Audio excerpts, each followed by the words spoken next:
வணக்கம். புதிய உற்சாகத்தோடு வந்திருக்கிறோம்.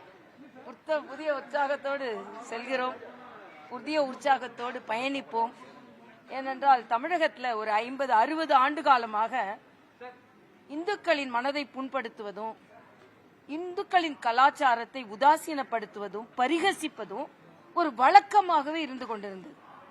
ஏதோ இந்துக்களை பற்றி எது பேசினாலும் யாரும் அதை பத்தி கண்டுக்க மாட்டாங்க அப்படின்ற ஒரு சூழ்நிலை இருந்து கொண்டே இருந்தது. இல்ல, அவர்களை நீங்கள் பிரித்து பார்க்க முடியாது, பரிகசித்தும் பார்க்க முடியாது என்ற ஒரு பெரும் சக்தியை இன்று வெளிப்படுத்தி இருக்கிறோம்.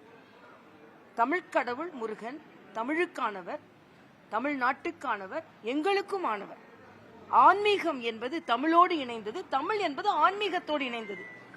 ஒரு 67க்கு பின்பு ஆன்மீகத்துக்கும் தமிழுக்கும் சம்பந்தம் இல்லை. தமிழ்னா நாங்க தான். ஆன்மீகத்தை பாம்பன் சாமி மொத்தம் 6666 பாடு தமிழ்ல பாடி இருக்கிறார். முருகனை பற்றி தமிழ் பாடல்கள் தான் அதிகம்.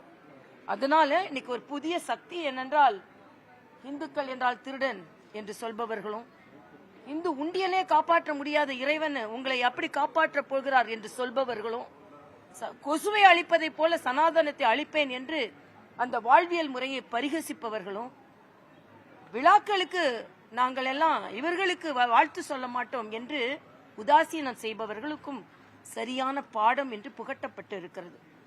உண்மையிலேயே அந்த கந்த சஷ்டி கவசம் எங்களுக்கு கவசமாக விளங்கும்.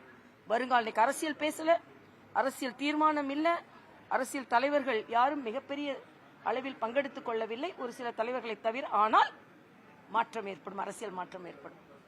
26ல இந்த மாநாடோட தாக்கம் இருக்குன்னு நினைக்கிறீங்களா மேடம் தேர்தல்ல? எங்களை தாக்குபவர்கள் மீது தாக்குதல் இருக்கும்.